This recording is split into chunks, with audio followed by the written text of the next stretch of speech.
Welcome back to Pursuing Justice. I'm Harriet Hendel.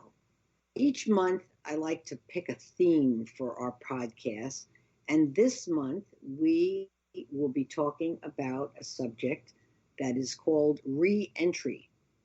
We have two guests to tell us about it. We've already spoken to one of them, and we're going to continue to do that today to talk more with Barbara Richards of Project 180. Please do listen to our podcast from last week, where Barbara kind of lays the groundwork for an organization that she started a number of years ago. Barbara is the founder, the CEO, and president of this nonprofit organization, which is based in Sarasota, Florida. And she's going to tell us a little bit more about her program and continue to add some information from last week. So, Barbara, welcome back to Pursuing Justice. Thank you so much. I'm so honored to be on your show. Okay. And a little disclaimer, Barbara is a very close and dear friend. I did some volunteer work with Project 180 for a while, and so I have some idea of how it works. I do recall going with you to Hardy Prison to hear a lecture by a man who was a bank manager. Is that right? Is that what his role was? Yes, he was and is a bank manager. Oh, all right. And he was teaching the men about finances. Now, why did you initiate a program like that? Why is that so important? Well, our very first program was actually our CEO Workforce Education Program. And so once you have a job and you start making money, you actually need to know how to handle it. So we found through this course that the majority of our students made less than $36,000 a year prior to incarceration. And in fact, more than a third of them made less than $12,000 a year. And only about 4% of our students had ever had any type of financial education. So we felt it was important to come in and dispel myths, give people some tools to put in their toolkit for when they do start working again, and ways that they can actually get ahead and start saving money instead of living from paycheck to paycheck. I would think that managing finances is a huge challenge for someone who earns so little in prison. Must be a big problem. So yeah, I do remember sitting in that lecture. And how long? How many classes did the bank manager teach at that particular prison? At that time when you went, we had 4 classes, which were 2 hours each. We now have 16 classes, or excuse me, is that right? No, we now have 8 classes for a total of 16 hours. Terrific. Did you get feedback? Did the men feel those lectures were helpful to them? Oh, incredibly helpful. And especially in the prison where there are people who don't know how to use a cell phone, an ATM, they don't know what a pay card is, or even a bank card or a debit card. It's very, very important. So, or a checkbook. Or balance a checkbook, although nobody uses a checkbook anymore. Oh, okay. I do.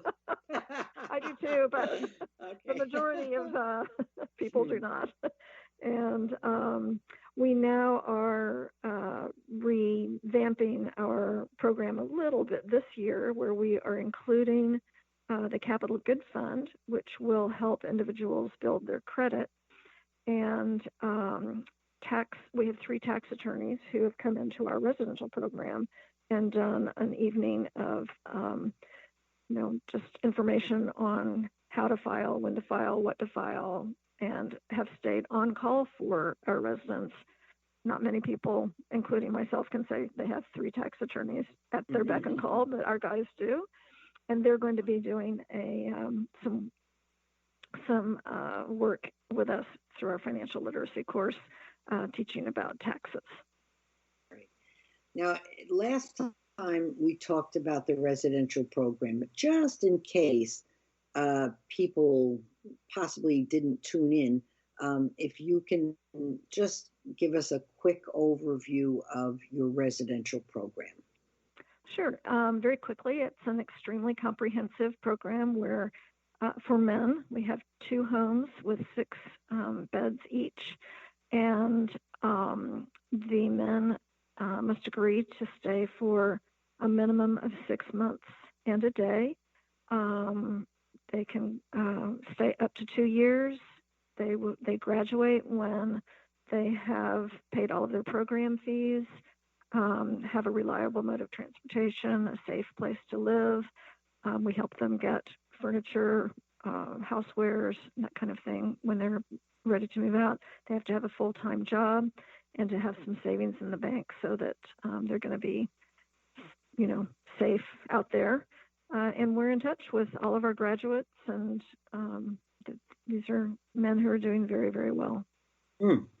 Now, we didn't talk about this last time, and I have a question about how long they're allowed to stay. Can they stay past that 6 months and a day if they need to?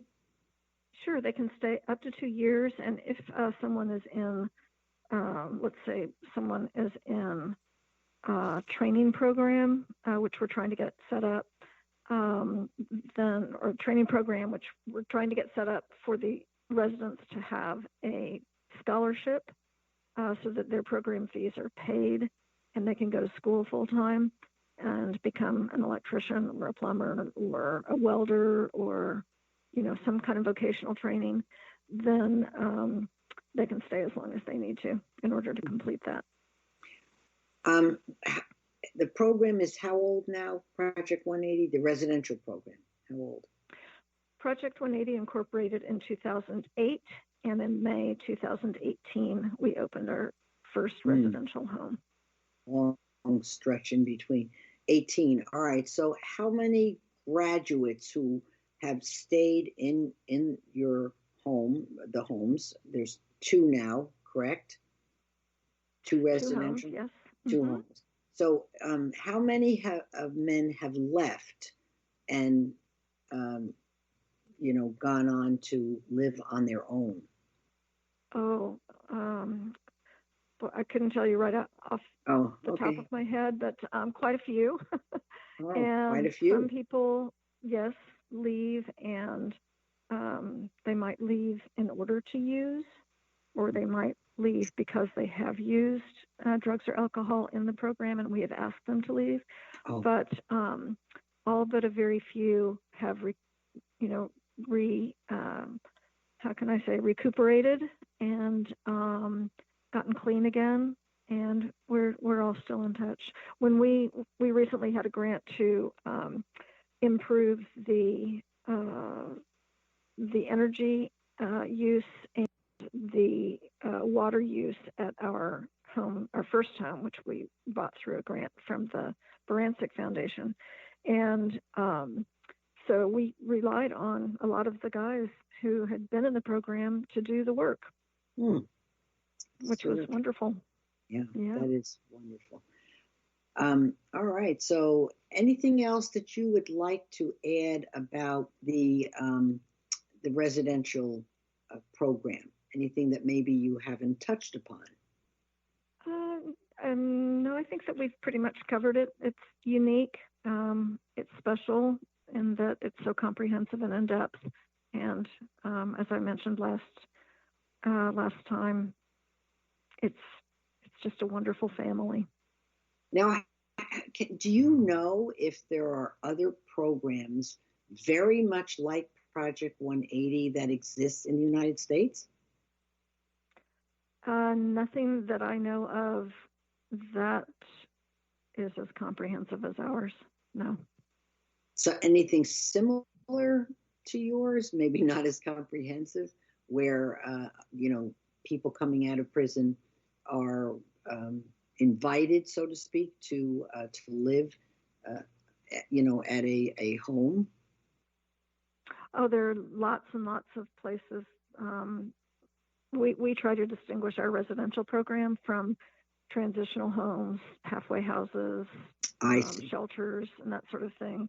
I'm sure there are other programs out there that are doing wonderful, wonderful work. I know there are, and but nothing that's quite like ours, I would say. Okay.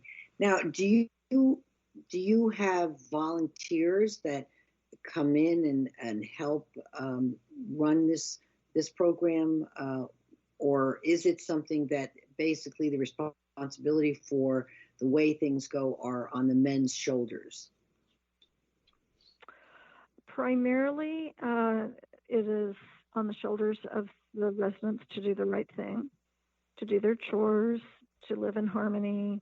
We've never had a violent incident at either of the homes, nothing like that. And yet, some of our guys have been, they have violent things on their records.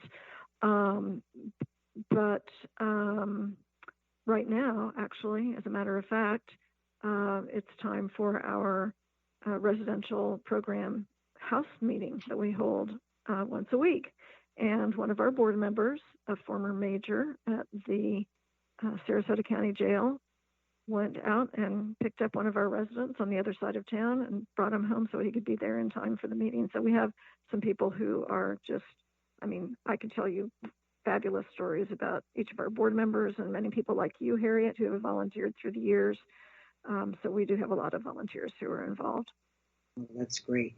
Now, last time I said to you, I'd like you to tell us success stories, which is always nice to emphasize the positive. Can you tell us some stories of men who have left the program and are very successful now? Sure. We have one gentleman who went back to school while he was in the program and was able to successfully complete the schooling, became an electrician, and is working for a great company in the community. He also is an individual who sponsors others in NA. And I think that is the way many of our residents choose to give back. Was something that was difficult for me to understand as a non-addict, that, giving back to someone who is in the same position you were in, let's say, a year ago, is really profound for both the giver and the recipient. So that's one of our great guys. He helped us do some electrical work at our home, and I've had him work on things in my home. So he's just doing really well. I'm so proud of him. That's great. What about some other success stories? Another question I forgot to ask you is, what are the ages of the men in the houses? I think the youngest we've ever had is 24, and the oldest, I believe, is 58, I think was the oldest gentleman. So we have a pretty broad range, and people come in at different stages in their recovery process. But I do have to say that the older guys who have been at it for longer really have a lot of wisdom to share with others, with the younger men in particular. And I will say, too, that one of the most heartwarming and rewarding things to see is when one of the residents is able to reconcile with his family. That is just a wonderful thing, because most people, the first kind of victims of an addict's